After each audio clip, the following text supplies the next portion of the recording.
Okay, welcome everyone. Let's see if I can get this sound adjusted a little bit here. Thank you all for coming. I see some familiar faces, both from earlier generations and newer generations, and I'm really gratified to see such a nice turnout today. As president of both the Alaska chapter and the Northwest section of the Wildlife Society, it is my pleasure to introduce this seminar interview with Dr. Samuel J. Harbo, retired UAF professor in wildlife management and statistics. This interview is part of the Wildlife Society celebrating our wildlife conservation heritage, or COWCH series, which chronicles the careers and experience of individuals that have had a significant impact on the wildlife profession. Many of you may remember Dr. Harbo from his tenure as professor at the university here for a period of 22 years before retiring in 1986. During that time, he served 10 years as chair of the UAS Department of Wildlife and Fisheries and was instrumental in establishing the UAF Statistics Department. He also served as chairman of the Board of Game for 7 of 10 years during the period 1975 to 1985, during a tempestuous period when subsistence and wolf control were hot-button issues. In addition, he collaborated with biologists at the Alaska Department of Fish and Game to develop and improve population estimation techniques for moose and other species. This interview will be conducted by Cathie Harms, retired fish and game biologist. This is an opportunity to hear about Dr. Harbo's experiences during his career here in Alaska, which spanned the time from the transition from territory to statehood, the rapid growth in human population due to the oil boom, the dramatic changes in land ownership associated with the Alaska Native Claims Settlement Act and the subsistence battle, the impacts of the Marine Mammal Act, and the wolf wars of the 1970s and 1980s. He will share with us his perspectives on the changes he has observed during his lifetime as they relate to wildlife conservation management in Alaska. This is an opportunity for a new generation of students and faculty to become acquainted with Dr. Harbo and his career, which spanned an important period of transition in Alaska. This is also an opportunity for the older guard, including myself, to reflect on his career and the influence he had on his students and peers. Dr. Harbo's background as a wildlife manager and consumptive user gave him valuable perspective as a teacher of wildlife management and as a decision maker. His master's degree studies and early tenure with the Fish and Wildlife Service and the Alaska Department of Fish and Game gave him important insights into the challenges and cultures of Native and rural people in many parts of the state. His background as a biometrician gave undergraduate and graduate students a solid background in statistics and scientific sampling. As an undergraduate in the wildlife management program here at UAF, I can attest to the influence Sam had on me through his mentoring and teaching. The best courses I took while at UAF were taught by him. One was a graduate seminar on current topics in wildlife management, and the other was his scientific sampling course. What made these courses so memorable was their applied nature. They had real relevance to what lie ahead for us as biologists and/or biometricians. Both of these courses were designed to get students to engage in topics, whether it was through face-to-face interaction with agency personnel to gain insights on current and controversial wildlife management topics, or to get out and conduct sampling exercises, whether sampling the campus student population or doing vegetation metrics. Real hands-on stuff.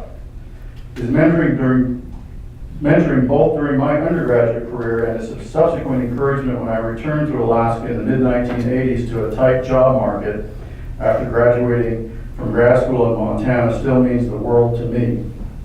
Before I turn the microphone over to Cathie and Sam, I would like to read a couple of brief notes of appreciation from his former students that couldn't be here today. The first is from Dr. Dana Thomas, Professor Emeritus of the Department of Mathematics and Statistics, and also a recent UAF Interim Chancellor and former chair of the Department of Mathematics and Statistics. Quote, "I took classes from Sam as an undergraduate. He was a great teacher.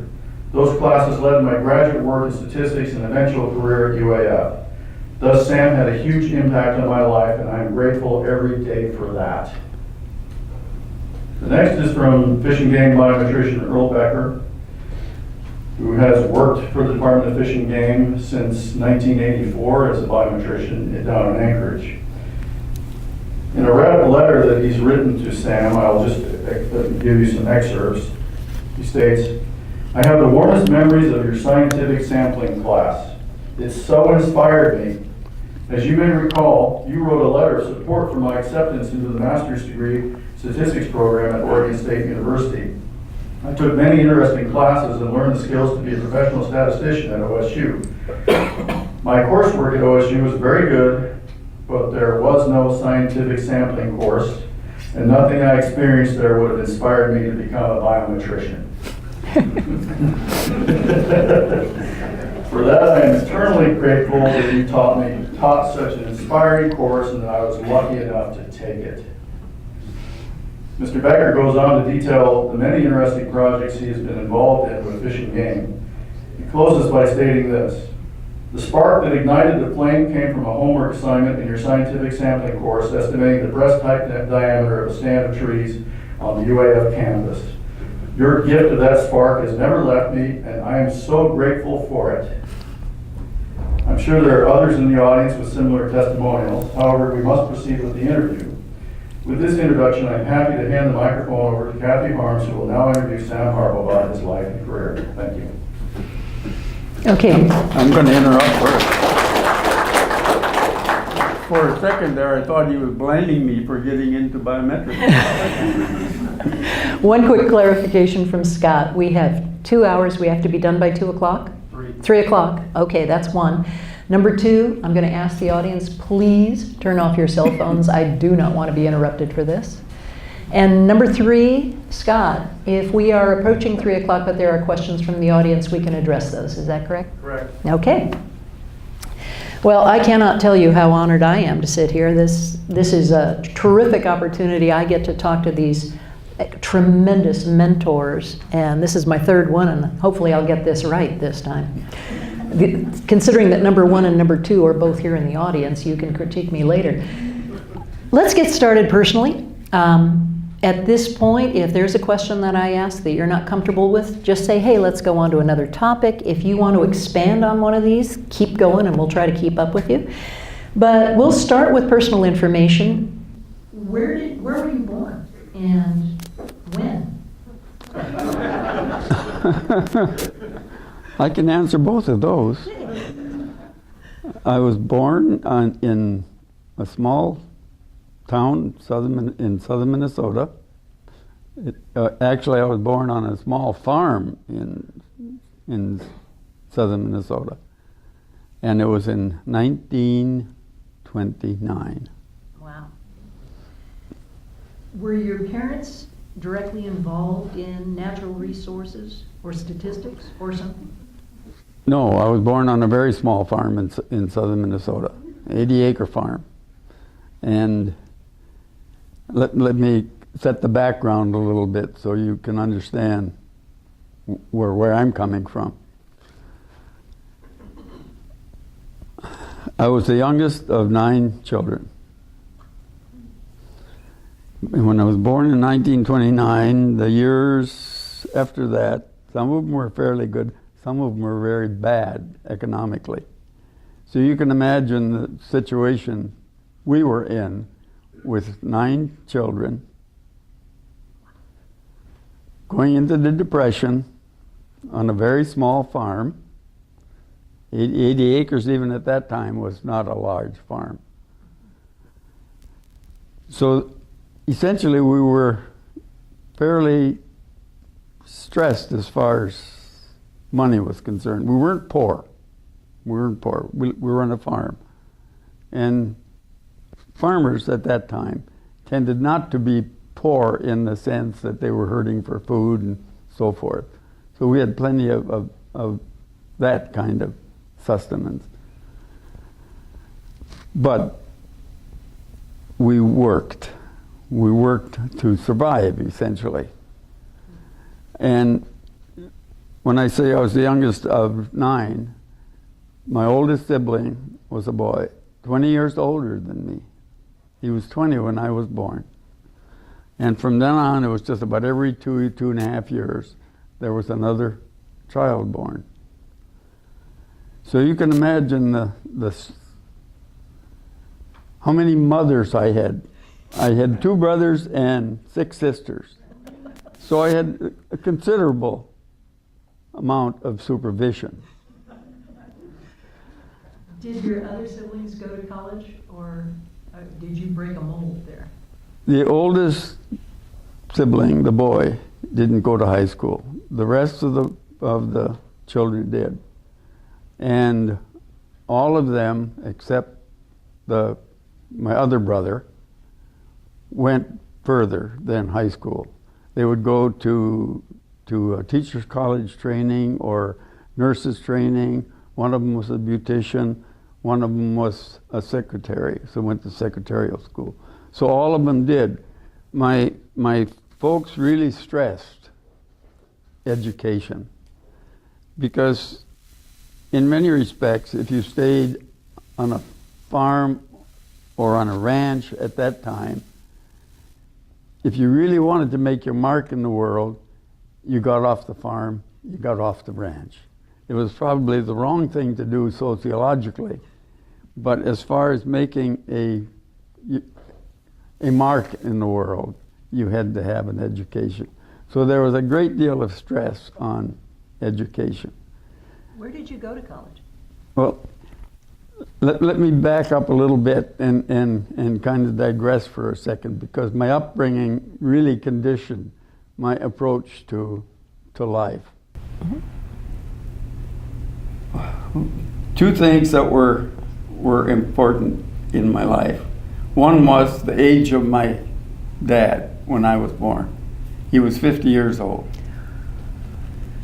So in retrospect, it really gave me an insight into how life was before I was born, because his experience extended back far enough that I could begin to kind of understand the situation that existed when he was growing up. But in addition to that, I got further insight into history, because his dad was 50 years old when I was born. When he was born? When he was born. He was 50 years old when he was born. So my grandfather was born 100 years before I was. It's kind of interesting. My grandfather was born in 1829. My dad was born in 1879, and I was born in 1929. So in talking with my dad, his memories extended back into the mid-1800s. Wow. So I was getting a secondhand account of what life was like in Minnesota, essentially before that area was developed. My grandfather came over to America when and actually homesteaded the farm in 1853. And they were the first settlers in that area. In fact, he came over with 2 brothers and a cousin. And they all settled in a very small area in southern Minnesota. And then subsequently, there were lots of Norwegians that also came over with the contacts that they had with their relatives and friends in Norway. So the whole community was Norwegian. But the thing is, since my relations, my father and his brothers and a first cousin were the first settlers there, when the rest of the Norwegians came in, they intermarried with my relatives. So all of a sudden, when I was growing up, I was confronted with the fact that I had cousins everywhere. I mean, there were people that I didn't even recognize the last name of. And when I would go and talk with my parents, they said, that's a distant cousin. So what it was a very small community. So essentially my whole world was constrained. My horizons weren't stretched very far at that time. Mm-hmm. But the thing is, they were stretched back in time. So I really had an appreciation for that whole area as I was growing up. And I got an appreciation for what it was like before it was settled. What a wilderness really meant as far as people growing up were concerned.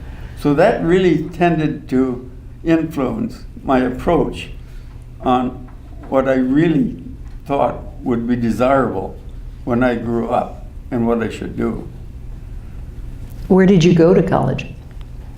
I went to college at Lincoln, Nebraska, and kind of another story as to why it was there. When as I said, I was the youngest of 9 siblings, of 9 children, 8 siblings. Many of them had left home by the time I was old enough to experience any really relationship with them. So many of them were just adults. They were kind of strangers to me because they had moved away.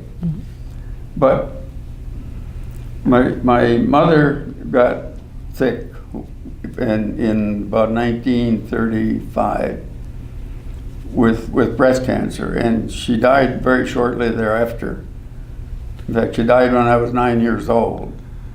And then, by then, my oldest brother was away with his own family, and all the other siblings except my brother and 2 sisters, the next 3 oldest, were still there on the farm. But then my brother left in 39, graduated from high school in 38 or 37, and then went and was working on a neighboring farm.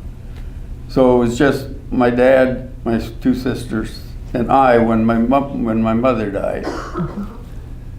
So all of a sudden, when I was growing up, I was one of the bigger boys in my age class. So since my dad was 50 years older than I and the age was starting to wear on him, I had to do more and more of the farm work. And so by the time my other 2 sisters had graduated from high school and left, it was just my dad and I on the farm. And from my sophomore year on, it was just my dad and I that were on the farm. And since my dad was old enough that it was very difficult for him then to do all the farm work. So in my last 3 years of high school, when it was really when there was a lot of work that had to be done, particularly in the fall when we were harvesting corn and so forth, I would sometimes take a week off from high school and then go the next week and maybe take the next week off and go the next week. So that happened my last 3 years essentially in high school. But I can remember one morning, well, it was in my senior year in high school, early in the fall. It must have been in late September or so. My dad would always get up early in the morning and start the fire in the wood stove.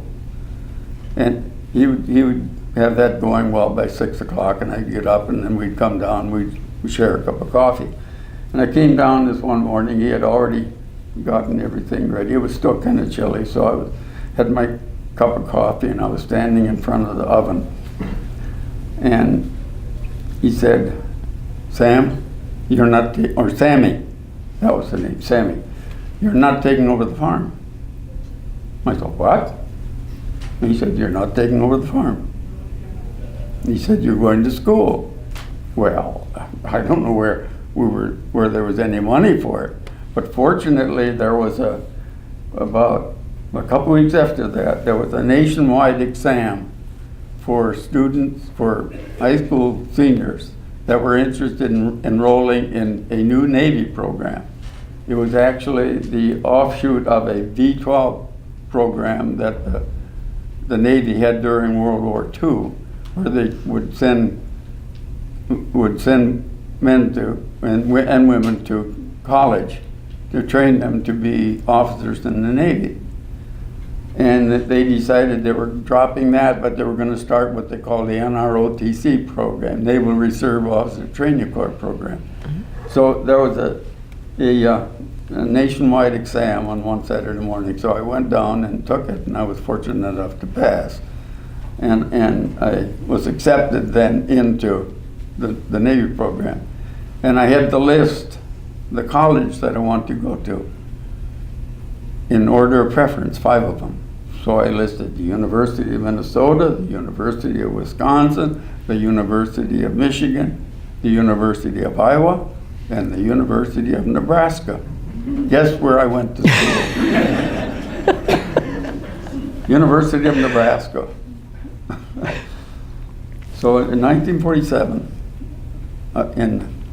in fall of 47, I enrolled at the University of Nebraska. Well, you only had, according to what you said, about half the high school you needed, so I guess that's where they put you, huh? I had all the high school. You skipped every other week, though. I didn't, well. It was a joke. No, but let me explain it, because it's kind of interesting. I went to, when my grades 1 to 8 were in a 1-room schoolhouse. Then I went to a big school in the town of Hanska that had 125 people. And they had a fairly good sized building. It was 3 floors. It had grades 1 through 12 in it. One building, about 100 feet square, 3 foot. So you can imagine, my high school class was one of the larger. It was about 12. No, it was exactly 12. 6 boys and 6 girls. And how large So, was the university? In that kind of an environment, everyone knew everyone else. So the teachers knew all the situations that prevailed around. And they realized the situation I was in. So they bent over backward to accommodate my needs. And I doubt if it would have happened in any other kind of school. How large was the University of Nebraska when you got there? It was large, 7,000 about. That's a big change. Small by this day. And that's another very interesting thing. I was probably the most naive person in the world when I went to the University of Nebraska. I really didn't know what was offered in any of the schools. You know, I had no idea what different curricula there were that you could major in. I had an uncle, however, that had a PhD in biochemistry. No, not biochemistry. In chemical engineering. And that's probably something to declare a major with. So I did. But you know, like I say, I didn't even know what the difference was between a sorority and a fraternity when I went to Nebraska. So I had a real steep learning curve that I had that I was faced with. So I went to Nebraska after one of my first courses that it was there convinced me that engineering wasn't what I wanted to do. So you know, I was very interested in nature and agriculture and so forth, and I did a lot of hunting when I was little, trapping because we had very little cash, and that was one way to get money. So I did a lot of cash, and I really enjoyed those kinds of activities. In addition to farming, I really enjoyed it. It was, looking back on it, I consider I had a very happy boyhood, even though it was work, and a lot of responsibility, and not anyone. A bicycle would have been, oh my gosh, unbelievable. So none of the 9 kids had anything like. We didn't have the kind of cash to do the thing, but we really enjoyed the environment that we grew up in. It was a family structure and a community structure, so I really enjoyed it. But like I say, I realized quickly that engineering wasn't what I wanted to do. So I started looking around at the University of Nebraska, and I realized that my interests really were in agriculture, and I really enjoyed things like hunting and fishing, and was always interested in what it must have been like in Minnesota before it was settled. So I was interested in wildlife, in wilderness. And Alaska had always intrigued me because that was another odd happening in this 35 that I didn't realize at the time, but back in 1935, there were people that came to Minnesota to try and interest farmers, established farmers, in going to Alaska to settle a development in Palmer. Mm-hmm. And they actually had approached my dad, and I didn't realize this until a few years ago when a sister of mine who's still living, she just turned 100 this past December. Wow. But she asked me if I knew that Dad had considered going to Alaska in 36 or 35 or 36, she wasn't quite sure which. And that was the first I'd heard of it. Wow. But actually, he had actually considered it at that time. Wow. So when you realized you weren't going to become a chemical engineer, what did you choose for a major? What did you get your bachelor's degree in? I finally decided the thing that interested me most of what was available there was soil conservation, agriculture, one of the programs in agriculture. So I actually got a degree in soil conservation. What prompted you to go to graduate school? Well, I realized that I didn't want to continue in agriculture, that I really had these other interests. And I started thinking about it, and I started realizing what was available. And I realized that, I really want to get into the wildlife area of some sort. And the more I thought about it, and then I read Leopold's Sand County Almanac and so forth. And then I really decided I really want to get into that area.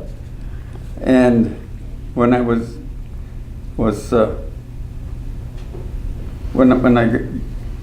after I graduated from Nebraska, I went into the Navy. And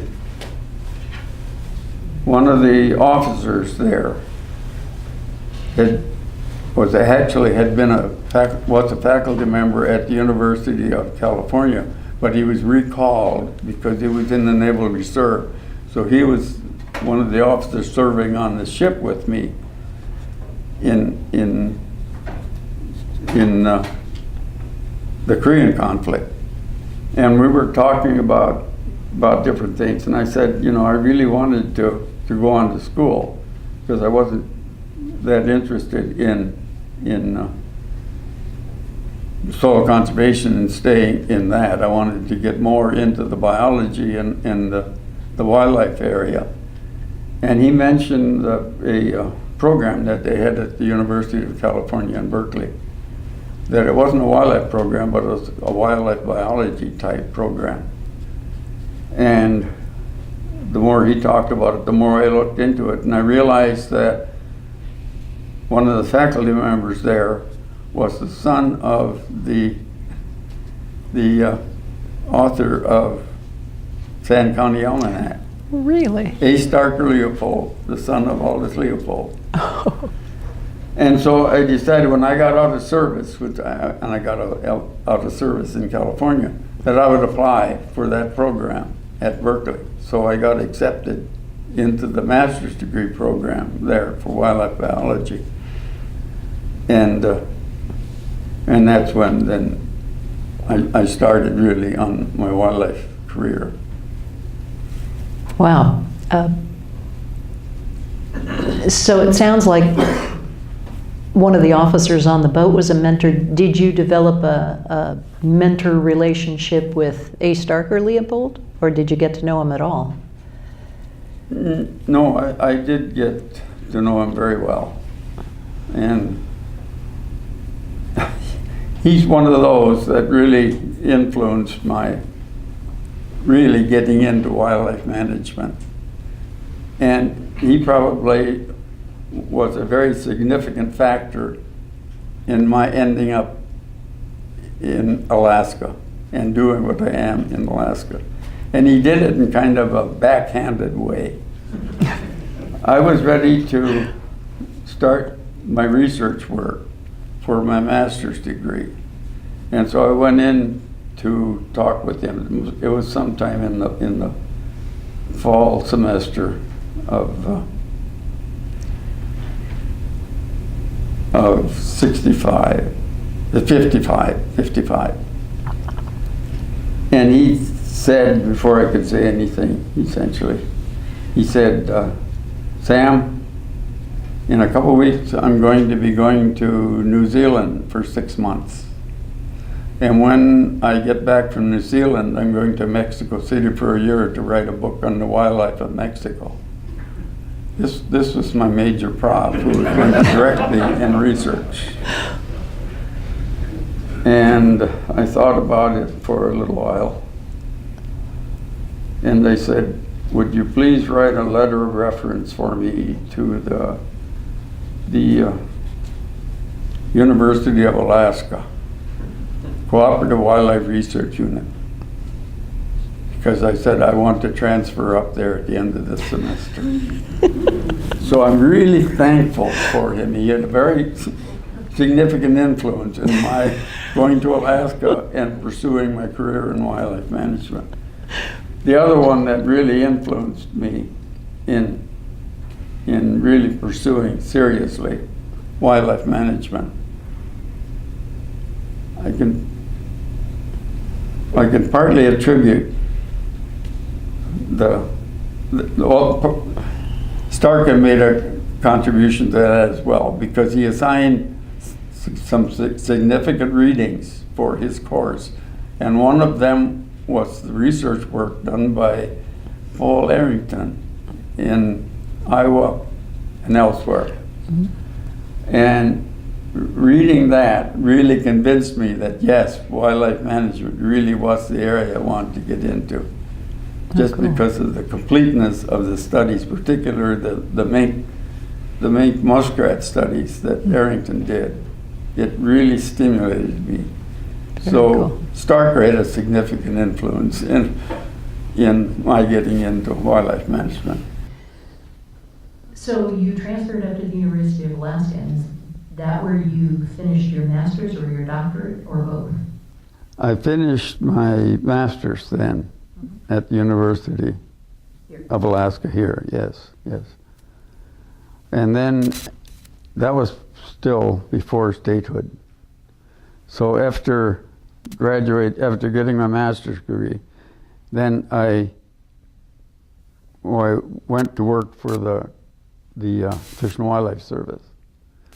And my first task was to go out to Cold Bay, and my project was to work with the refuge manager, Bob Jones, and do some sea otter food habit survey work in the western Aleutians. So we went out there, and then I began to realize, I really don't have some of the tools I need for doing sampling work, and particularly for something like sea otter food habit study, where you're going to have to sample the bottom and so forth. Bob Jones was well equipped to be the collector of the data, because he was a very experienced with undersea work. But I was also scheduled to take a bear biologist position at Kodiak because the bear biologist there was quitting. But this was right before the Alaska was forming a division of game.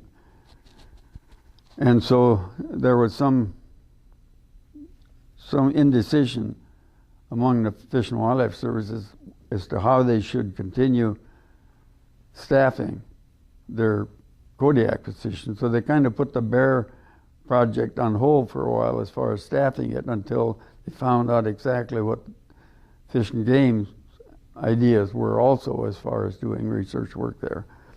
So I decided in the interim I would just go, and I had an opportunity to switch over to the new division of game. So in January of '59, I joined the department as a biologist. And Kodiak? no, my first station was going down to Juneau, and we were there my wife and I were there from January until early in April. And by then the decision was that that Fish and Game would establish a office in Nome, and that I was going to be the first biologist staffing it. So early in April, we went out there and opened the office in Nome. But before we left out there, we had made the decision that some of the first priority for work in Nome would be to try and monitor the walrus harvest, because the walrus population had declined fairly drastically. So my first research task there was going out to King Island, flying out to King Island and landing on the ice, and then staying there for the harvest. And then all the people on King Island summered in Nome, so they would load up their umiaks with all the stuff that they needed to go back to Nome, and we'd cross the 40 miles of open water and end up back in Nome. So Gail and I went out to King Island in early April and stayed there through the harvest, and then came back to Nome with the people when they were going back on the umiaks. A tremendous experience. In fact, it's probably the most memorable part of my Fish and Game work ever. Yeah. I can imagine.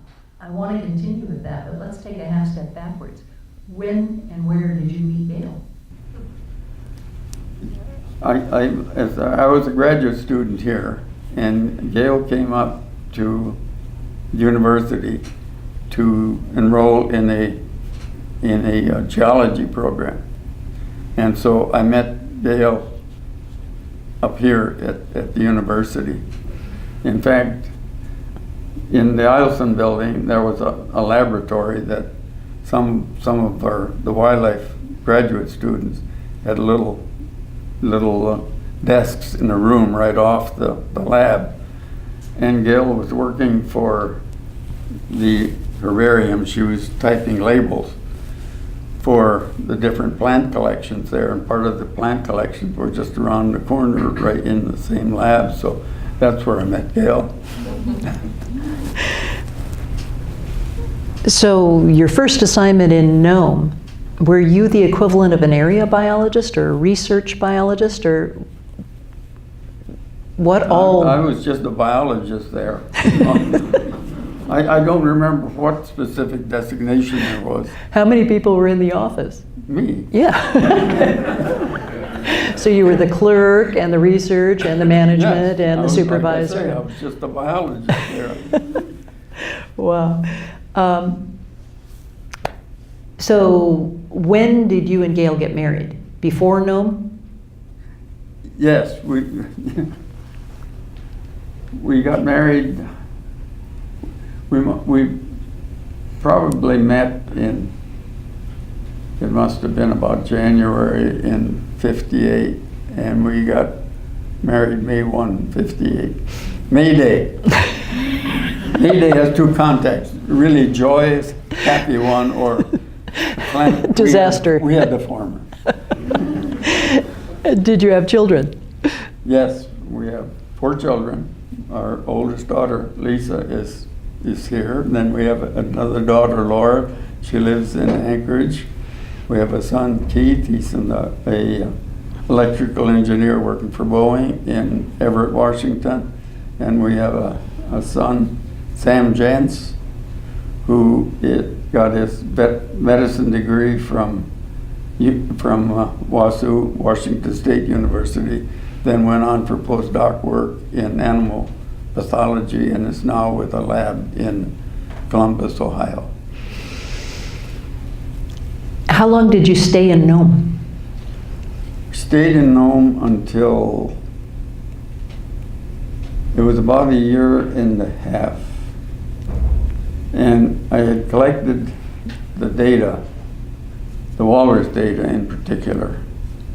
And once I got it, I started analyzing it. And then I realized I really don't know how to analyze it.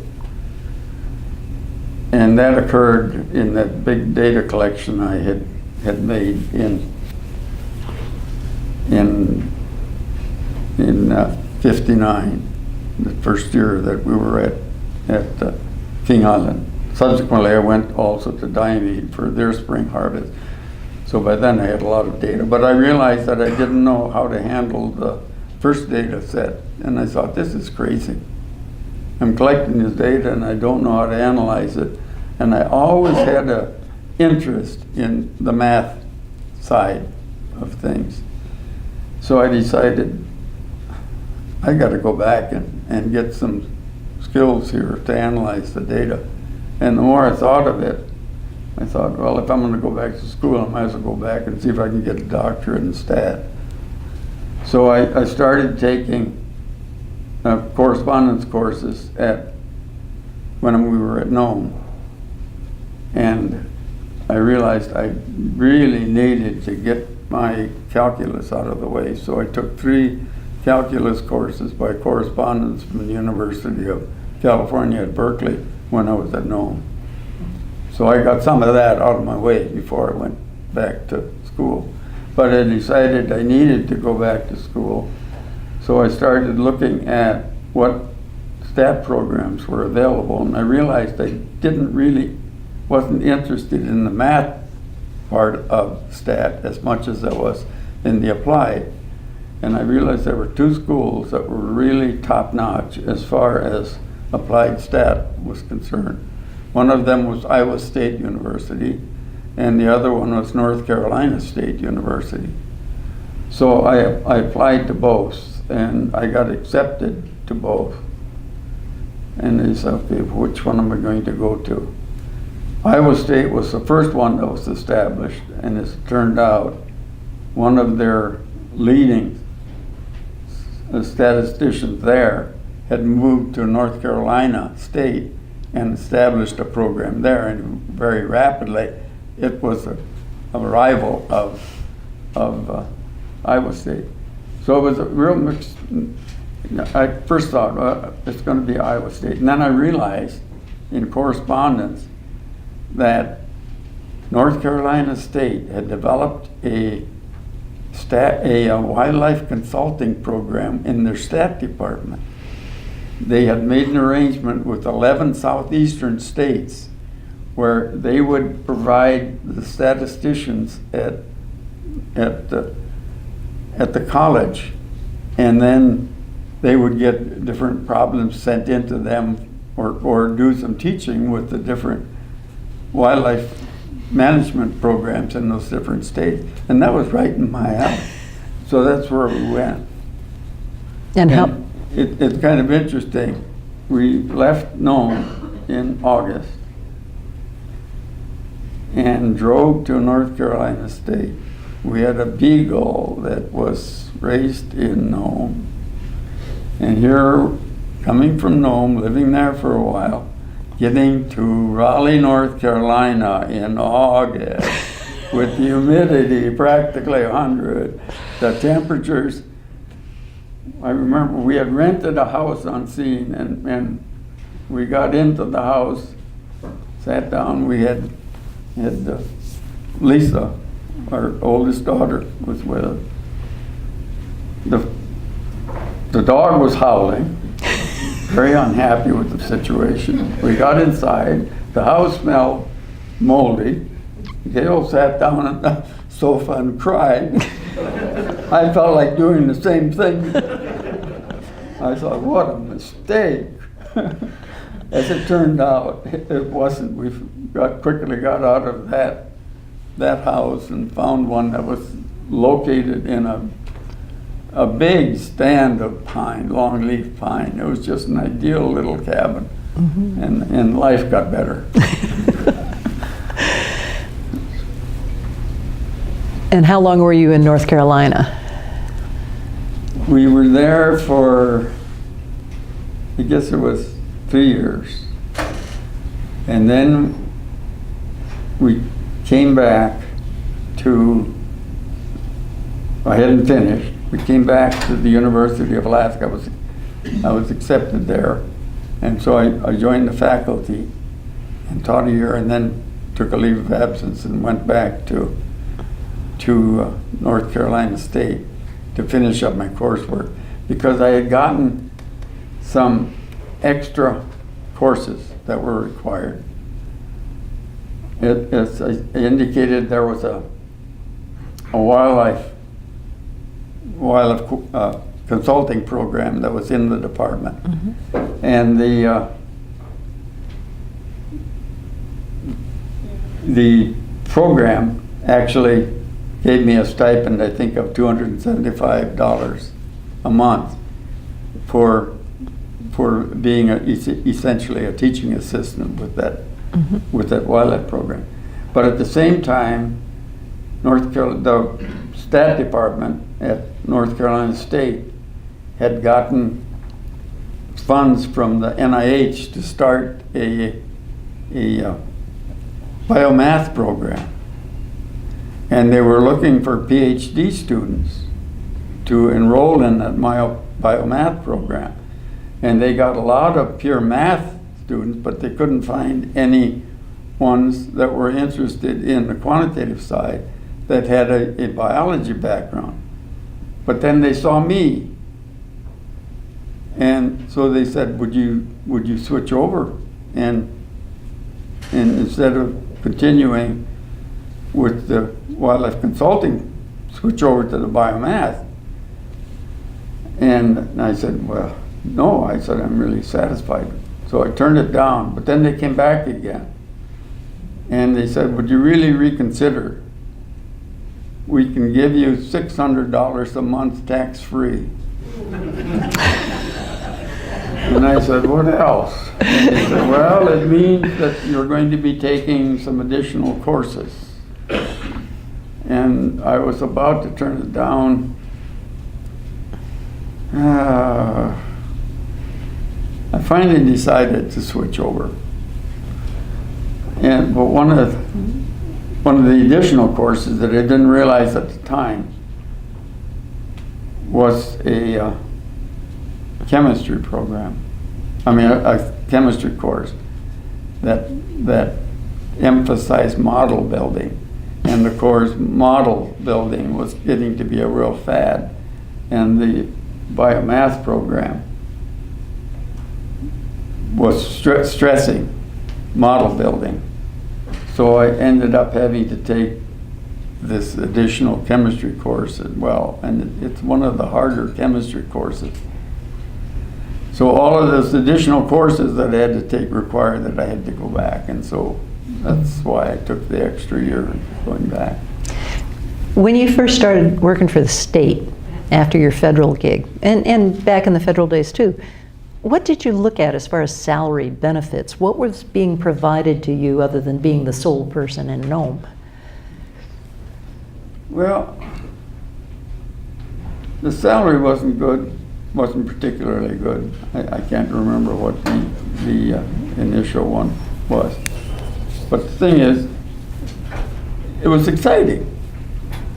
It was exciting doing that kind of work. I really thoroughly enjoyed it. You know, not many people get a chance to do something like going out to King Island and so forth. going out with the native hunters in their umiaks and seeing how they harvested walrus and so forth.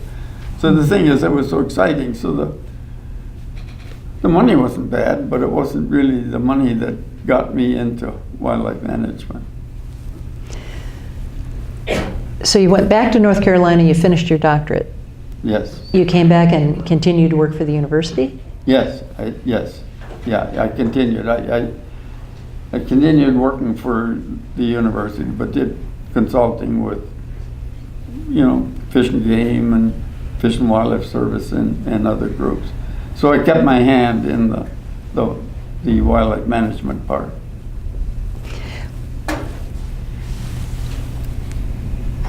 And you stayed with the university for 20 years after that? Yes, I actually retired in 1955, not 56. I forget. When did you first get approached about serving on the Board of Game? Oh gosh,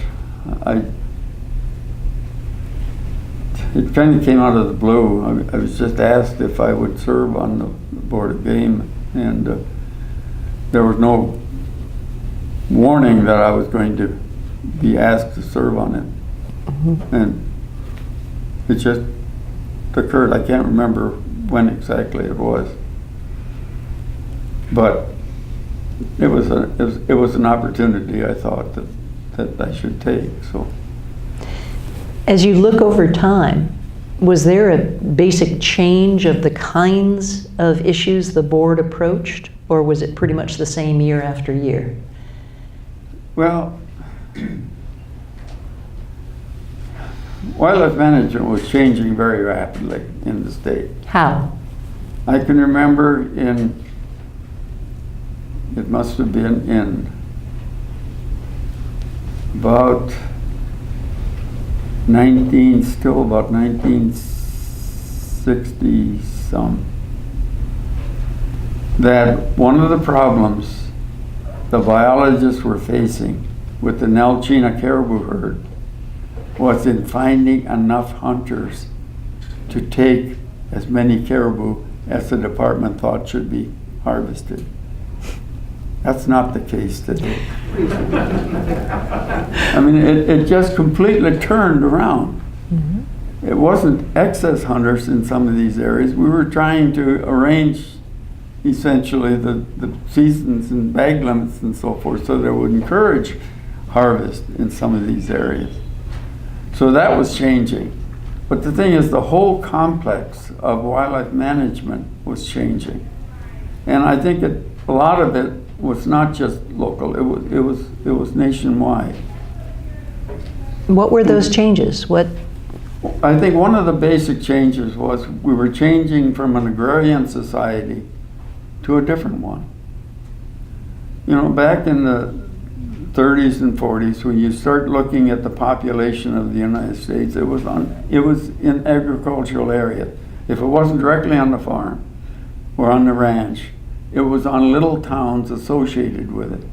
You didn't have the massive populations in the large urban centers.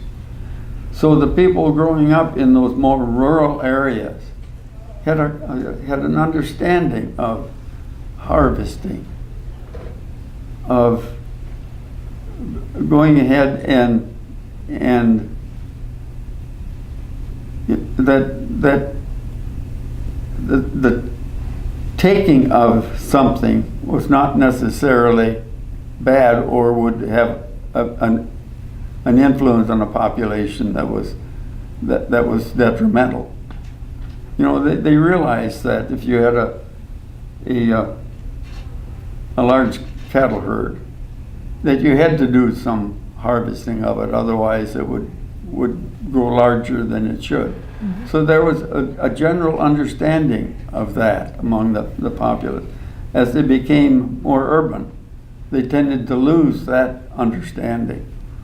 And so you were seeing a shift in really what I considered population welfare, the welfare of a herd of animals, to more individual welfare of animals.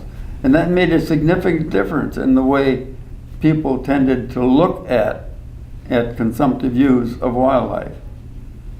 So there was that overall shift that was happening.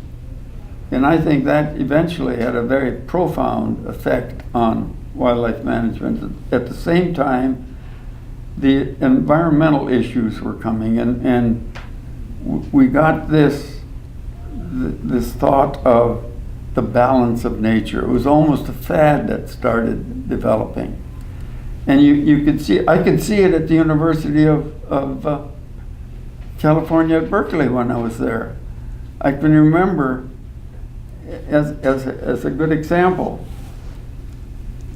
as I said, A. Starker Leopold was heading the wildlife biology program. And I can remember him using some of the examples, research examples that he had, either his students had done or he had done it with his students and so forth. Well, one of them was a Gamble's quail project, very close to campus. And really the conclusion of the project was that the thing that really controlled the bobwhite or the Gamble quail population was the combination of food and cover. And when he was explaining all of that, he said that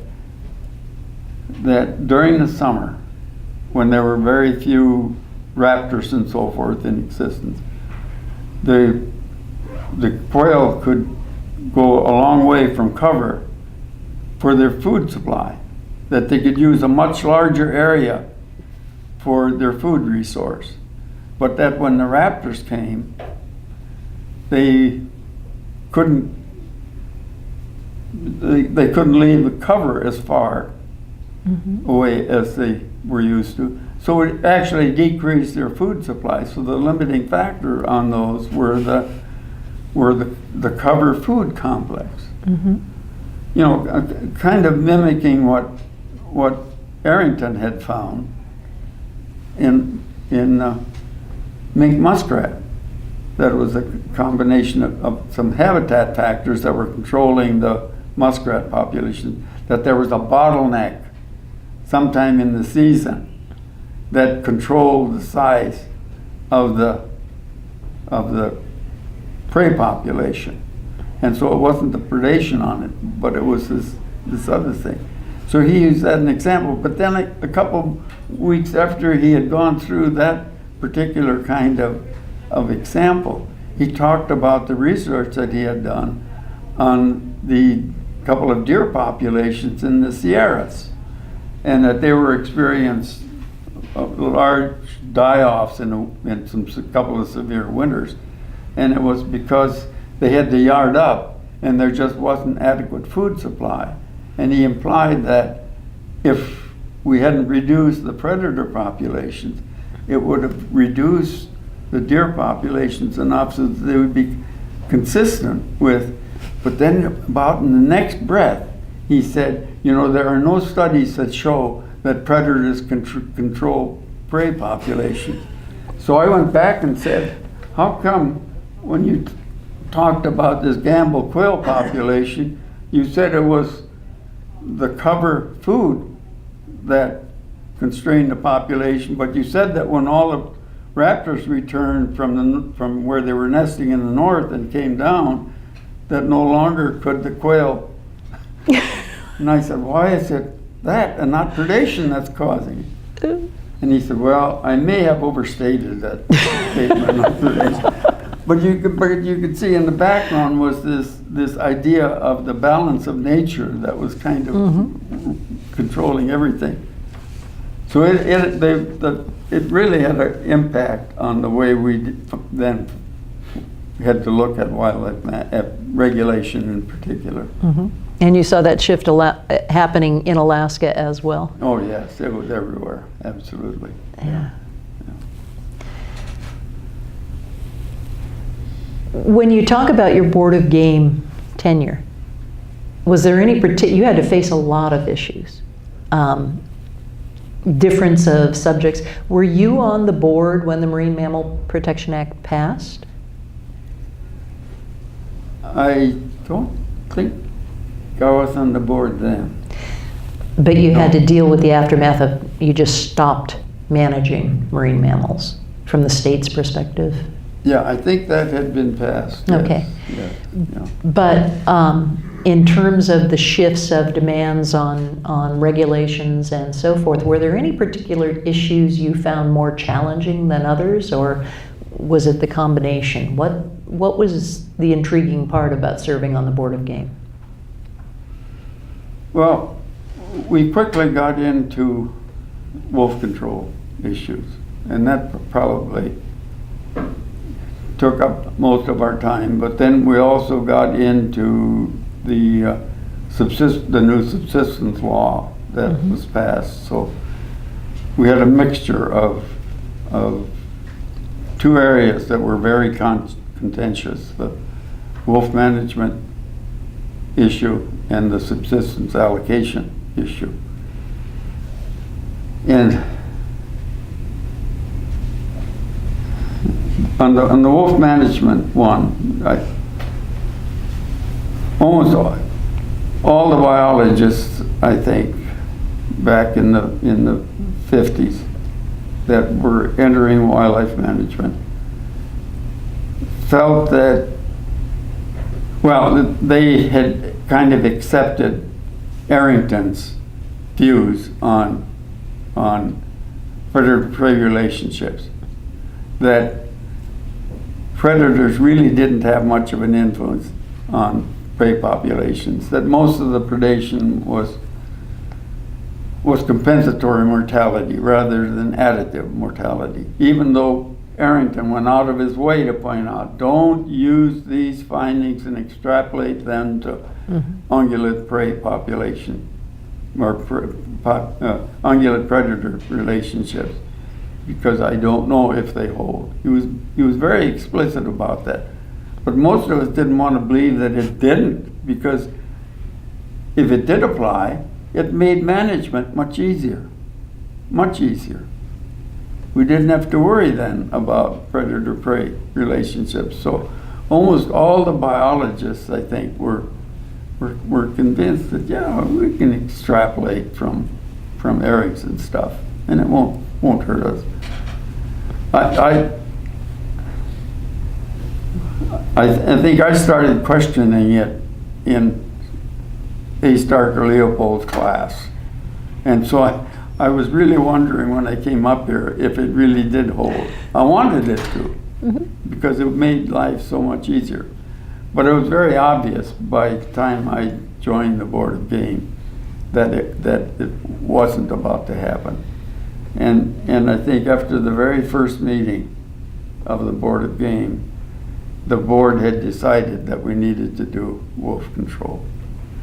And it was the first time that the state was going to enter into wolf control. After almost all the biologists that were there had, the first biologists with the Fish and Game, with the Game Division, were anti-predator control that the Fish and Wildlife Service had been doing in the state. They were very anti, and they worked to get rid of that predator control, and all of a sudden now we were on the other side. We felt we needed to do predator control. So that first meeting, and for me, unfortunately, I went into that first meeting of the Board and Game, and the first thing I heard was, I nominate Sam Harbo to be chairman of the board.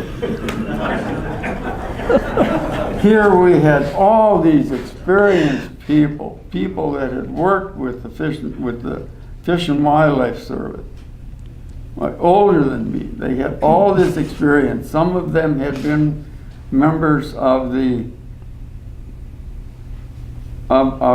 previous joint board that was the Board of Game and Fisheries, and then they split the Game Board out, and this was the first meeting of the Game Board. And I thought, oh my God. And before I had a chance to object, I was chair. And how long were you chair? I think I was chair for about 7 years, and I decided, no way, it's time. It's not good when someone is chair of the same thing for a long period of time. You really do need to change. And I finally talked someone else into, I finally talked enough of the board into not to getting someone else as chair. I know early in my career, we had a change in governors, and the governor, of course, appoints the Board of Game. And I believe it was Governor Sheffield that came in and uniformly requested resignations from every member of the Board of Game. And 6 of the 7 board members tendered their resignation, and you didn't. What went through your mind, and why did that decision come about? The reason I didn't resign was we had one experienced board member who had health problems, Sidney Huntington. And he had major heart operation that he was facing. And it was questionable whether he could stay on the board. And there was there were 2 other experienced board members that terms were up, were going to leave anyway. And I decided, my gosh, we need some continuity on the game board. And there was a provision in the Alaska statutes in the fish and game part that said a board member could only be fired for cause. Well, there was another more recent one in another section of Alaska statutes that no one ever really read that had changed that. But I decided I'm going to stick with the one that's more specific. And so I sent a letter to the governor indicating why I wasn't going to resign and why I wasn't going to resign. And I pointed out to him, I think, that my concerns for fish and game don't wax and wane with changing administrations and so forth. You were probably his favorite person at that point.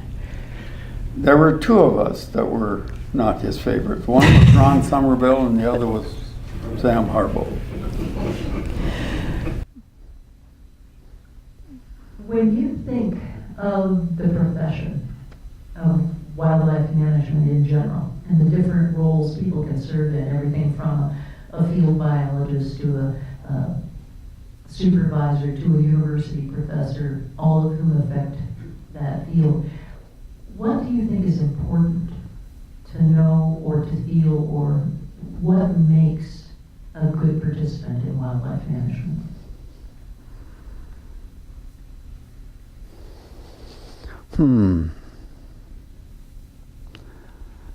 I think first off, they have to be very enthusiastic about the resource. And I think they have to place high value on it. And furthermore, I think they need to go ahead and recognize any of the particular biases that they may have, because they're dealing with a resource that is very important in its own right, that has probably a very meaningful place in the ecosystem. So they've got to look at the value in that perspective and appreciate its importance in that regard. And they have to realize that individuals, that people have a very wide spectrum as to what the maximum utilization or benefit from that particular resource should be. So they have to have kind of an understanding of all of that and realize that their particular biases and perspectives have to be conditioned on that overall perspective. I think that's critical. Also, they need some smarts.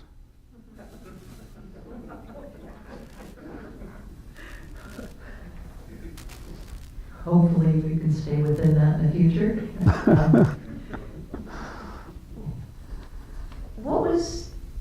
When you think of the tools you had for wildlife management back in the day versus today, not only gizmos like radio collars or whatever, or ways to analyze material, what do you think are among the most important tools that have been developed?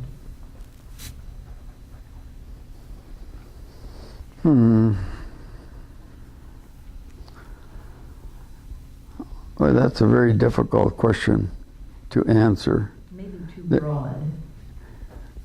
It is very. Well, let me rephrase it. What do you think some of the most important developments within wildlife management have been? Whether it's from ways of data gathering to application to communication, what have been changes for the better that you've witnessed? I think one of the things is the fact that we are better appreciating the interaction, that the interconnectedness that all of these resources have with the other resources. And I also think that we have gradually recognized the importance of the different values that people place on the resources.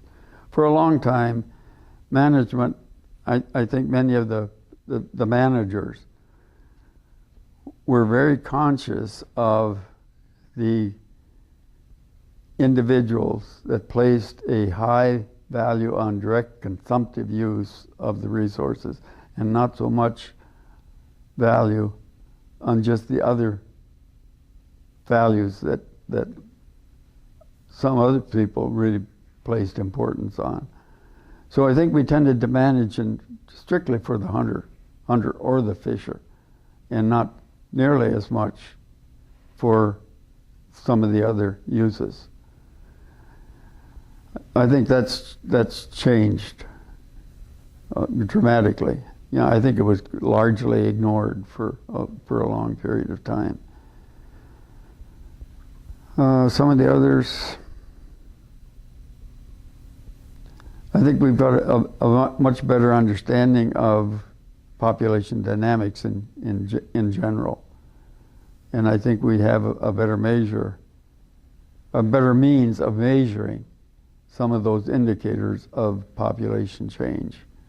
And also of estimating abundance. That some of that has changed dramatically. I'm sure there are some that I've just slipped my mind at the moment, but those are some of the important ones. You mentioned that predator control, or wolf control in particular, was a big issue. About 3 days ago in the Newsminer, 25 years ago today, the Wolf Summit. I thought of you, Sam.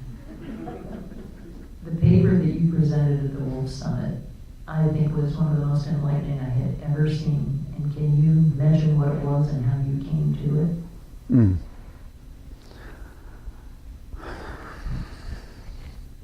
Well, while you're composing your thoughts, let me explain. The Wolf Summit was a reactive thing scheduled under the Hickel administration, was it? I think? Yes. And it was in reaction to a wolf planning effort that had been moving along together, and it was starting to come apart. And they thought, we'll solve everybody's problem in about 3 days by inviting anybody who ever had an opinion about wolf ever to Fairbanks to talk it out. It was a very active, very media heavy, very protest heavy, very lots of loud screaming 3 days where I don't believe anything got worked out. But there were some very interesting papers presented, and I think yours was at the high end of the list. So with that background of what the Wolf Summit was, what did you tell people and why? Okay, one of the things that had concerned me for a long time was the thought that it was environmentally wise to, let me rephrase it, it was an environmental victory if you could stop the consumptive use of a resource. That seemed to be almost a given in many people's minds. So if you could stop the harvest of moose, there must be a benefit there. I can remember at one of my first wildlife seminars, at a wildlife, that wasn't one of my first ones, a wildlife seminar. It was in the beginning, the first class in September. I posed a question I posed the observation to the class. I said there was one action taken this summer that I think was a real environmental disaster. I was really going ahead and stretching the point. And I said, I bet you can't guess what it was. And no one volunteered anything. And I said, it was the complete ban on commercial whaling. Well, that got the attention of the class. And I explained why. I said there were many of those whale populations that desperately needed complete protection. There were other whale populations that were very healthy and they could sustain harvest. And I said, the complete cutting off of that resource meant that almost invariably the lack of those resources was going to be compensated for by additional use of non-renewable resources. And I said, that's no victory. That's not an environmental victory. But and I said, the reason this is dangerous is that it just cements in the minds of people the fact that if you cut consumptive use of a wildlife resource, you've done something that is environmentally enhancing. And I said, that's a terrible thing to do, because renewable resources, probably chances are it's much better than using a petroleum resource to substitute for it. So when we got into this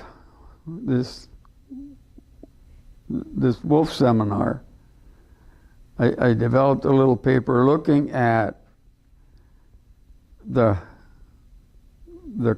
environmental cost of, the cost of food production, and in general how far you had to send a morsel of food to Alaska, what it took to send it, the fact that it would use, non-renewable resources, the fact that much of those parcels of food were energy dependent, and I use statistics on farming where a third of the petroleum use on the farm was not on powering machinery, but it was on such things as pesticides, herbicides, and fertilizer. Almost all of it was petroleum based.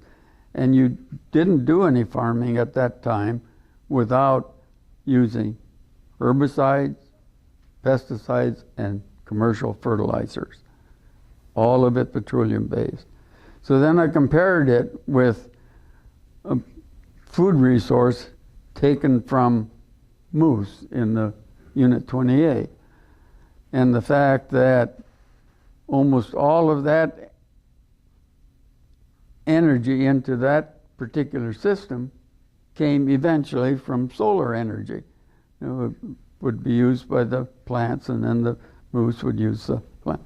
So you cut out essentially that tremendous aspect of petroleum consumption in there. So that I was using that then as an environmental argument for wolf control on the moose population. And it's a very valid one, a very valid one. I remember specifically speaking to someone who had told me, we don't want you to kill wolves because it's bad for the planet. And I showed him your paper, and they said, we don't want you to kill wolves. Mhm. It eliminated the other argument that they can change their opinion, and that was an enlightenment to me, but based on your paper. Mm-hmm. Of all of the things you've dealt with, what would you think the high point of your career so far has been? The high point of my career was Gail and I going out to King Island. That was I mean, that had to be. The other high point, and it was mentioned in the introduction, was my scientific sampling course. I thoroughly enjoyed it. And not only that, but I had started a week-long sampling course strictly for practicing professional wildlife biologists and fishery managers. And I would hold it in usually the week after Thanksgiving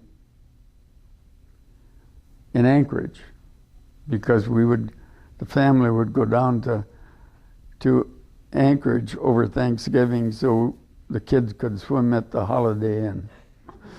So then I would stretch it out and have a week-long course in Anchorage. But I also held it, I think, in Juneau and Petersburg. But the thing is, I really thoroughly enjoyed that because it was so interesting to see people, some of the individuals that had experience in the field, all of a sudden realize that, hey, there's a little different angle to some of this stuff. It was fun. What do you think the effect your career has had on your family? Well,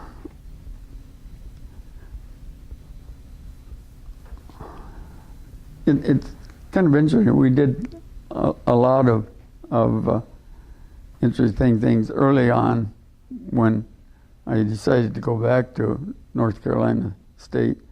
We would always drive up here in the summer. I had still had commitments to work for Fish and Game because I still had some projects that I was finishing that I had started at Nome. So we always came up every summer and then drove back out. So that kind of put a different spin on the we were nomads almost for a while. So that was interesting. That I think the children really enjoyed the out-of-doors and the fact that I had some direct professional attachment with the wildlife resources. None of the children went into the field of wildlife management. You know, one engineer and the other animal pathologist, but none of them directly in the field. But that's not surprising. I looked at the children of some of the fellow faculty members, and many of them didn't even go to college. You know, it's kind of interesting how the offspring sometimes are quite different from the parents. What do you see as the future of wildlife management?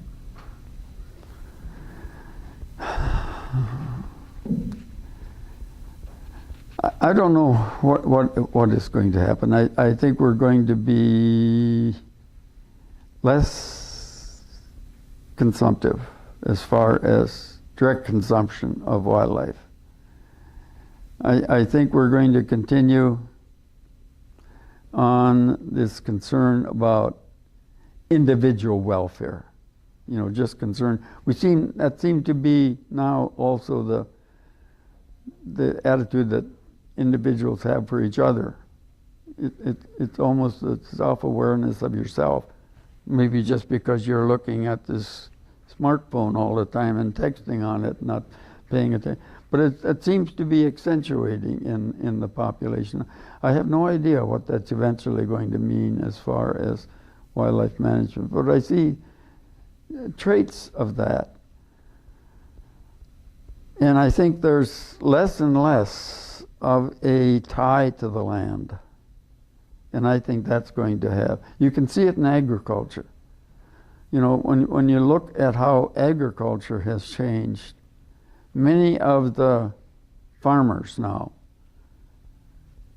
really have no idea of many of the things that previous farmers had to know in terms of the relationship to the land. I can remember when I was growing up, my dad was saying we really need to get more fertilizer into this particular area, and he could tell it for whatever reason, I don't know. But now, the big farmers that might have 3,000 or 4,000 acres that they're farming of corn and soybean and so forth, they really have no idea. They have machines now that pick up how much fertilizer, machines that determine the amount of fertilizer that should be dumped in this particular area. They have directives that come out and say you shouldn't plant before this date. It's just completely changed. They no longer need the knowledge that the farmers used to have, because now it's done for them. I mean, it's just a completely different world as far as the really hands-on knowledge that they used to have, which means that you really knew the resource. For example, it used to be that with small beef herds or dairy herds, the farmer knew each animal individually. He could see, well, gee, this one doesn't look quite well. When you've got a dairy herd of 12 animals, you can tell. When you've got a dairy herd of 5,000, it's hard. And 5,000 now is a small one in parts of the U.S. Now you're getting up into the 10, 15,000. So that kind of knowledge, that hands-on knowledge, isn't there anymore. And that probably is going to have implications in terms of our handling of our wildlife resources and our utilization. What advice would you give a student of wildlife management these days? If you enjoy it, continue with it. I think if you're looking at being I used quite a few years ago when I was teaching, there was the real lack of openings in the wildlife management field, and I felt it incumbent on me to tell them that. And I said, the good ones in your class are probably going to find a job in the profession. The rest of you aren't. That still holds. It's probably even more so now. But the profession itself is changed. But I think it's imperative that we get individuals who are truly interested in the field, persisting in it. And you need to be broadly trained. We used to just kind of train individuals in just a particular area of wildlife management. I think you have to be fairly broad in that respect and get the specific knowledge on the job. I think that's the only way you're going to get into the profession. And I think the profession kind of demands it. Do you have anything else you want to say about high, low, wonderful points, funny things, scary things about your career? No. There's one additional thing I think I want to tell anyone getting into any one of the fields, and that has to do with modeling. It's the buzzword in just about every discipline, modeling. There are really two aspects for modeling. There are two goals for it. One really is or two uses for modeling, let me put it that way. One use is as a predictor, a predictive model. And we tend to, in many cases, emphasize that. But the main value, I think, particularly in any of the resource areas, is not the predictive value, but the underrated one, the analytic value of modeling. You go ahead and think you know what the interactions are in a particular system. So you go ahead and characterize that mathematically or however. And then you go ahead and see how it can predict whether it's accurate or not. If it isn't, you go back in there and look and see where it may have gone wrong. That's the analytic part. That's what gives you insight into the system. And that's the part of modeling that we're just ignoring. We're not using it the way it should be. For many of the resource areas, that's the only current real use that we should have for it. That's one of the things I think that's wrong with our preoccupation with human-caused global warming. We're looking at the models and looking solely in terms of, mostly in terms of its predictive value, and placing great importance on that, as though that's enlightening us. Whereas what we should be doing is we realize that the predictions are not very good, which indicates that either the models are incomplete, or they're in error, or they're incomplete and in error. We know something's one of those three is going to be there, but we're not doing that. Our discussion is on the prediction. We should be looking at the internal workings of those models, because that's where we're going to get the insight into the system. We're not doing that, and unfortunately many of the professionals are standing in the way of it, because there's so much money involved in some of these modeling efforts now that you get possessive. You don't want anyone else looking at it. So you don't know what the internal workings are. So you can't go ahead and use it as an analytic model. Since that tends to be a fad now, that's one thing I would just warn everyone on, or caution everyone, that there's a real value in using them as an analytic tool and not a predictive one. And we need to really, I think, concentrate on that. Very much so. Questions from the audience can be considered at any time. Randy. Sam, I've heard you express the opinion that there is great value in university wildlife faculty having experience with a wildlife management agency before they enter the faculty position. Can you elaborate on that?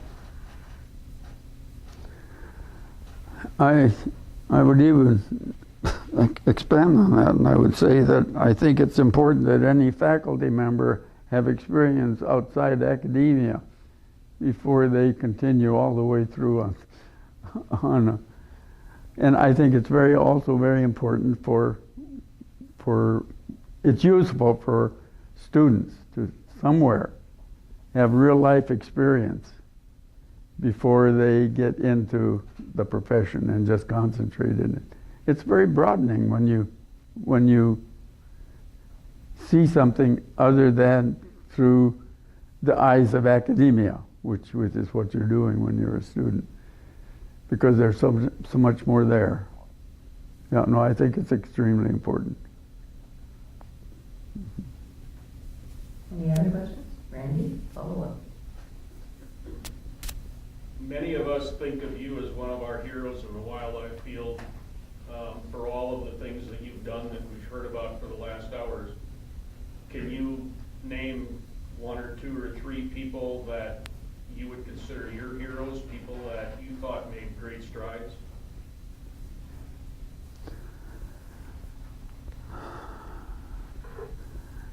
Yeah, I think, let me just stay on the Alaskan scene for the moment. Right. The Department of Fish and Game, the game division, was really, really lucky to get the core group of people that it did when it formed. People like Bob Roush, Somerville, Al Erickson, Jim Brooks, people like that. They were just extremely important. And there are many more others, but it's those kinds of people that I think really set the stage for working. Ron Somerville. I mentioned Ron Somerville. I can't think of his name right at the moment.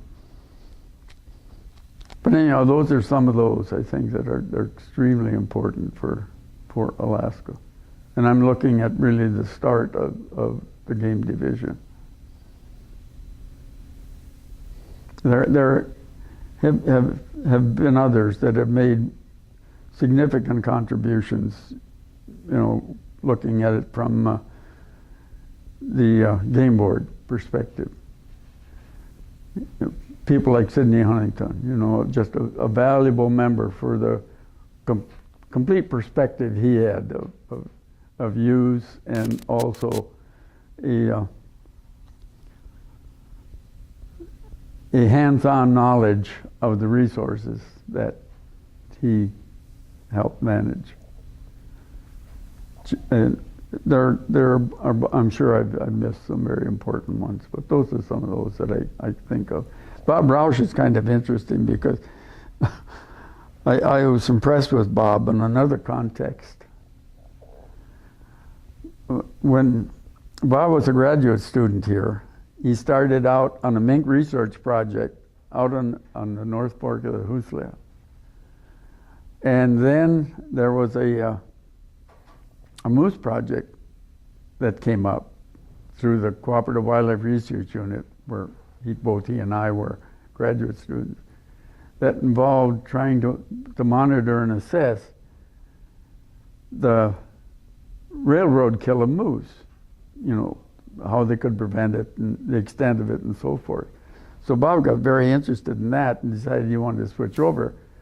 So I was going to take over the mink project that he had started. So he and I went out that summer, and he showed me the mink project that he had started out on the North Fork of the Hooslia. And when we were there, we were talking about it, and he was a Marine in the Korean conflict. And I was on a ship on a destroyer off the North Korean coast. And we were talking about it about the same time. And he said he was a spotter for from a small island in a bay in North Korea. And I said, what was the name of the bay? And he said, Wonsan Harbor. And I said, well, we stayed in Wonsan Harbor. And I said, I was in the Combat Information Center a lot of the times when I had control of the center, when we were directing shelling to try and disrupt some of the North Korean traffic that was going right along. It was very mountainous there. There was a road right along the shore. And we would try and shell it and disrupt the traffic. And we had Marine spotters, and he was one of them. Life's small. World's small. Yeah. Sammy mentioned some of the challenges you had on the Board of Game, and one of them that really must have been challenging, and I remember the context and the troubles they gave the Game Board, was the conflict between the federal ANILCA rural subsistence priority and the Constitution of Alaska, which makes that unacceptable under the Constitution. You can't discriminate on the basis of first of all, land, but also rural. But the Board of Game got handed the job of trying to reconcile the two sides of that conflict. I don't know if you had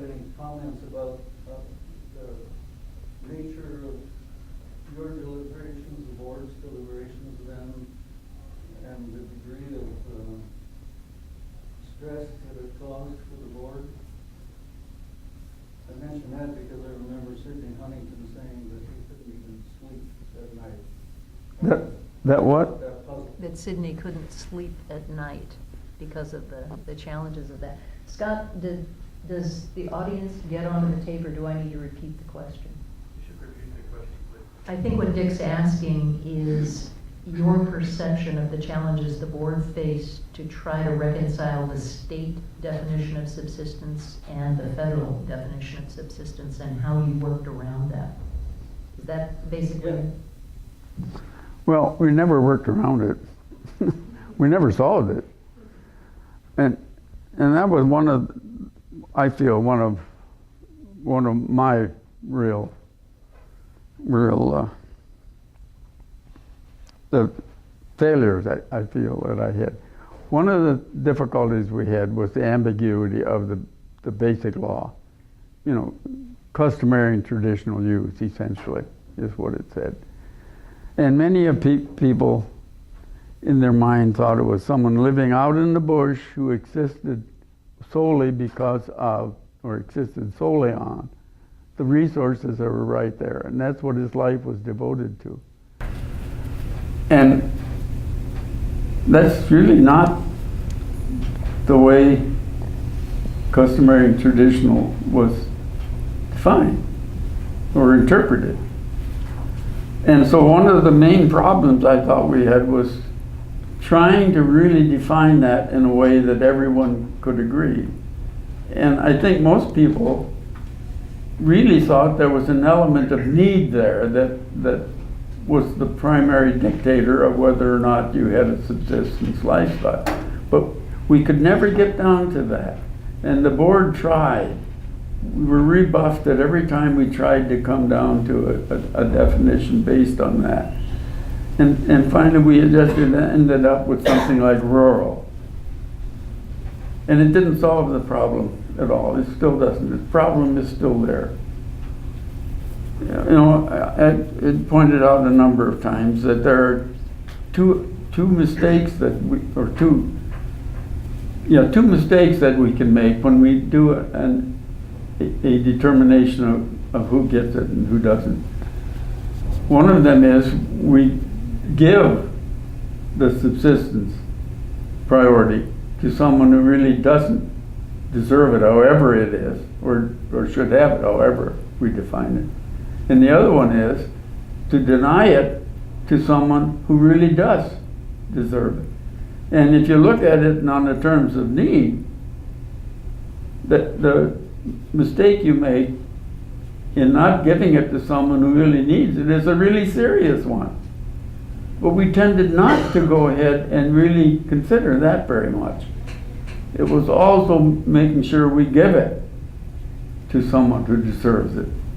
And it was a minor,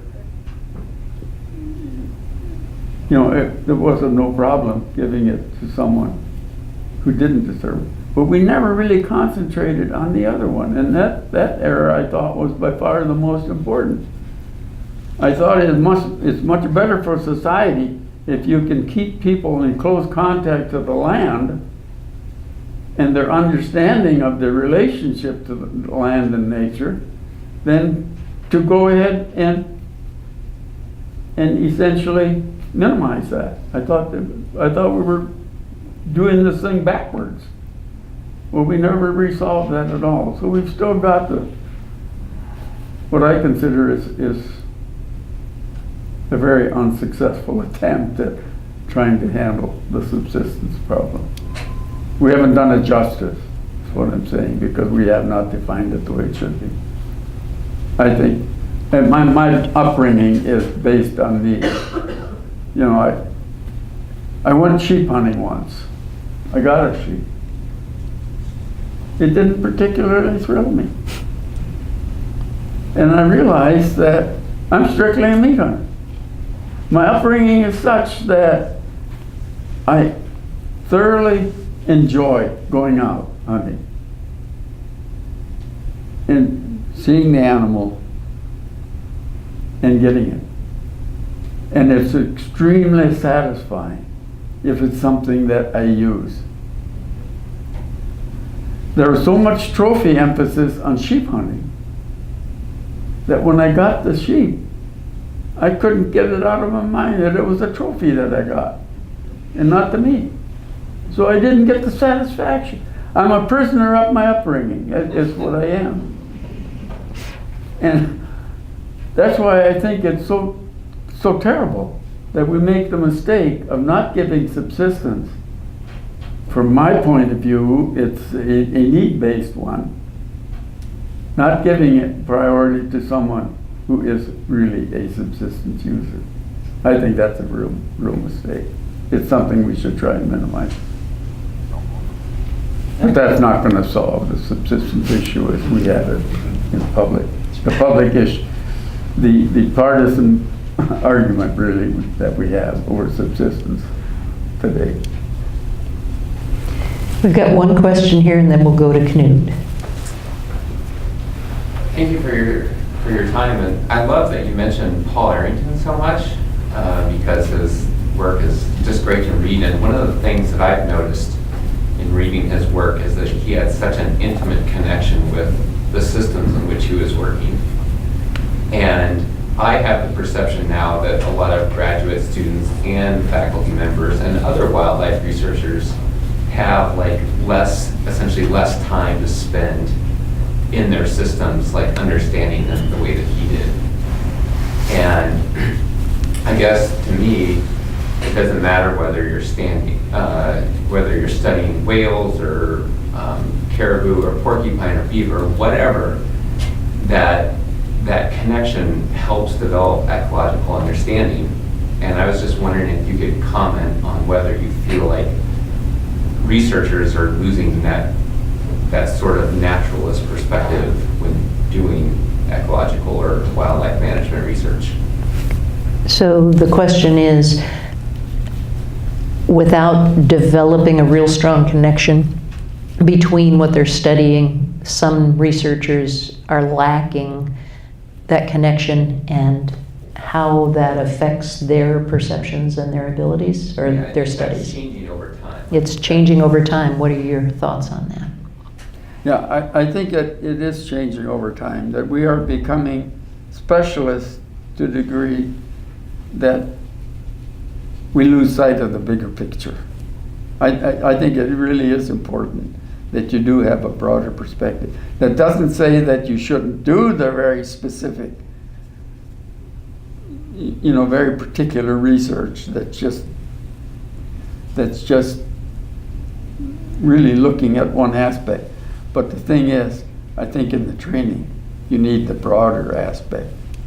Yeah, I really do. Yeah, you should have eyes that see everything, not just what you're looking at. And unfortunately, we're tending to be zeroed in on just one thing. Knut.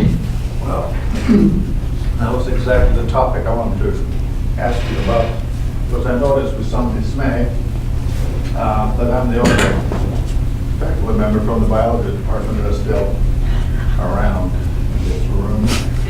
And I'm not even a wildlife biologist. I'm just, I'm an ecologist, and wildlife biologist. But I do think that your discussion about where you grew up, you and Paul Arrington were running around in the woods harvesting muskrats and foxes and shooting at birds and furry critters as youngsters, and how that understanding of ecological, understanding about animals and plants and animals, as well as something about ecological relationships, fostered and promoted your interest in learning more about it at a different level. But I was curious along those lines and how when you grew up in more largely agrarian society and now more urban, that indeed kids are not, we talk about how kids have nature deficit disorder. They don't get out and do things. They are, they don't pick up food off the floor, and the consequences thereof is that their immune system is lousy. Compared to you guys that are running around the barnyard and have much better immune systems. But also just your knowledge. And I was curious, in our wildlife program as well as in biology, we have one course for non-majors called Natural History of Alaska, and it's not deemed to be worthwhile for our majors to take that. Although I bet you if I administered any test that I give to these non-scientist students, half your guys would flunk it. But so I'm curious, what sort of remedy do you see as for the next generation of wildlife managers when they don't really have that sort of background that you have? They have to learn this natural history stuff kind of on the fly. And if there is anything that we should think about as a biology department that also has a wildlife program, where we'll try to foster the acquisition of this kind of natural history knowledge that I would conceive of be nothing but a benefit to somebody going in to deal with complex issues. And so I just want to see what your opinion was on how we might foster and get back to providing this kind of information and education and knowledge to our new wildlife professionals. So I believe the question is, since we have gone from the agrarian society to a more urban one, new people entering the field don't have the background that you had. And what could a university do to help those students gain that wisdom along with their other studies? That's a very difficult one to answer. Well, You know- I'm asking you. I don't know how you can recapture something like that. I really don't. You know, we have field trips for kids in urban America, going out to rural America, going out to national parks. Something like that recaptures part of it, but not the basic element of the relationship to the resource. That's almost a consentive relationship that you have to experience in many contexts. And I don't know how you can recapture that very easily. There must be ways that you can give some insight into it. There must be. I just haven't thought of that aspect. How do you recapture that in a curriculum in particular?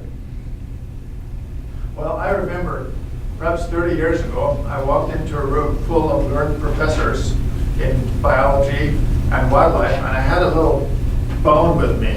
It's one of those pin bones, you know, you get off a loose leg, really back scratchers and letter openers. And I asked them, these professors, I'm just an anthropologist, you know. I asked them, what is this stuff?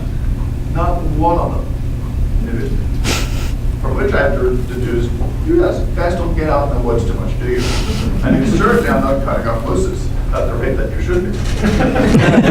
So basic stuff. And I bet you I've asked Dave Klein or Dale Guthrie about it. They'll just laugh at me. Of course we know what that is. But all these other folks, it's like, whoa, really? Next I'll show you a wolf, but you can't identify it. What the heck? We're going to go to Randy, then Mary, then Dick. Sam, let's go way back to the beginning of your presentation here today. You mentioned a cool morning in the kitchen with your father in your junior year of high school, and he told you you're not going to take over the farm. To me, that shows a great insight and thoughtfulness on his part. Is that the way you interpreted it, and was that typical of him?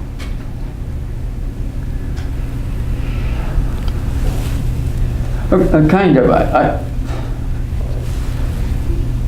I think part of this comment was, frankly, a kind of a selfish one. Let me explain.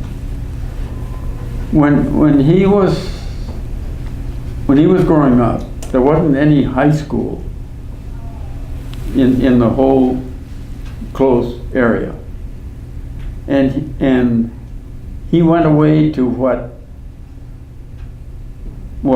my sisters told me. He never told me this, but my sisters told me he went away to to a normal college. And he was there for a little over a year, but TB was so bad that many of his siblings had died, so his parents called him back. And so he never finished school. Well, I thought at first that it was probably college, as we know it. But no, I think it was high school. And because normal college, at that time, normal college was a teacher's college that also had a high school. And I think it was in Mankato, which was about 25 miles away from the home. And I think that's probably was the closest high school at the time. So I think he was probably going to high school after he had gone through the first 8 grades. And he was called back from that. But I think he always had a real yearning for going on to college. And I think I was his hope. So that's why I say I think it was kind of selfish in that regard. But as I said, I had 2 brothers, and the one brother who just a little less than 9 years older than me had been in service out in California when the war was over. He stayed out there and was working there. And he had finished high school, had not gone on to school. So I think Dad thought that I should go on to school.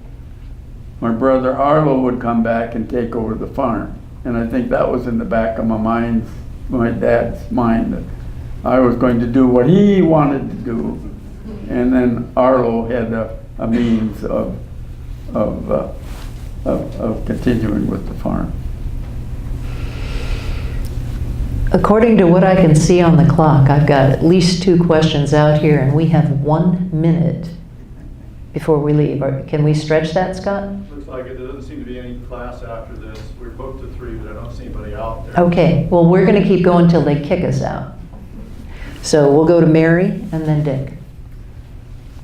Isn't there a program, going back to your question, isn't there a program at the University of Wisconsin and perhaps a couple other places where wildlife students are required to basically take a hunting class and harvest and cook it and eat it?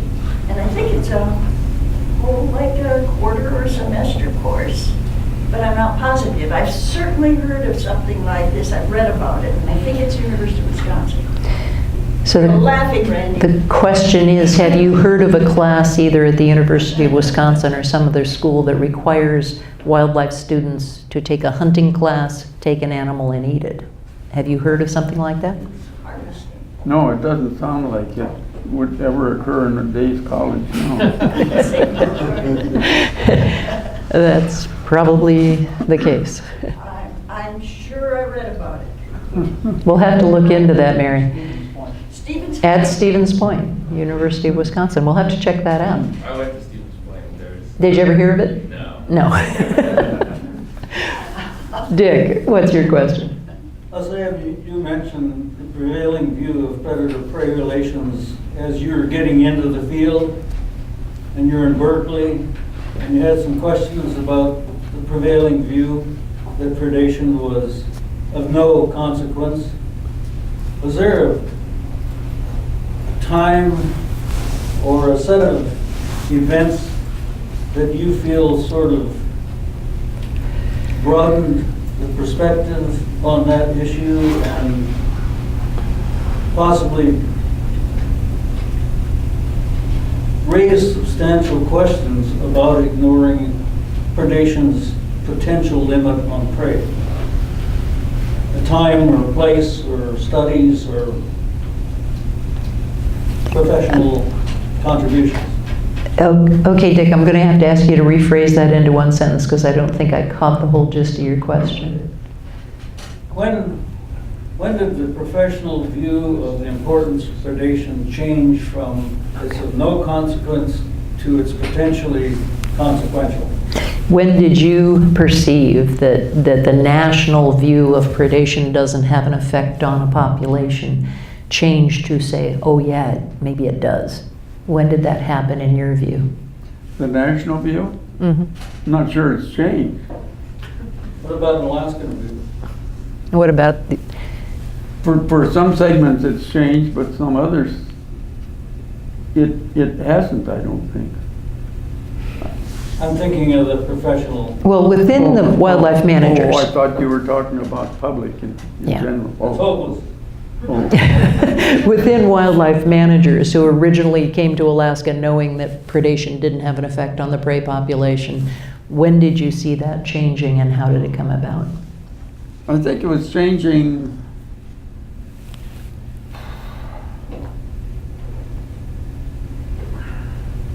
It must have been changing fairly substantially in the early 70s. Because I know there were still some biologists that were really questioning it at the first game board meeting that I had, and that was in the early, must have been early 70s sometime. But most of them were changing reluctantly. They really changed reluctantly. It took them a long time. But I think that's when the substantial change was taking place, and all of a sudden, yes, there was a realization that in some of these particularly some of the moose populations, there really was a lack of compensatory mortality. And what was the impetus for that change of opinion? Why do you think they changed their minds? I think the data was gradually becoming so inescapable that we had much better grasp on what some of the predator populations were and what some of the prey populations were, and we were getting a real handle on calf mortality and what was causing it. So I think, yes, the data was gradually accumulating and people were realizing that, my gosh, this didn't add up the way it used to. That there was a real effect of predation. But there were some holdout biologists for quite a while, and still are. I do remember after I started at Fish and Game in '81, Bill Gassaway explaining to me that he always signed up early at board meetings to say there was no need for predator control. He testified to that more than once. So he ended up writing very influential papers. Any other questions? If not, Sam, thank you for sharing your time, your insights. Is there anything else you'd like to say? No, I think that's fine. Thank you. Well, thank you very much.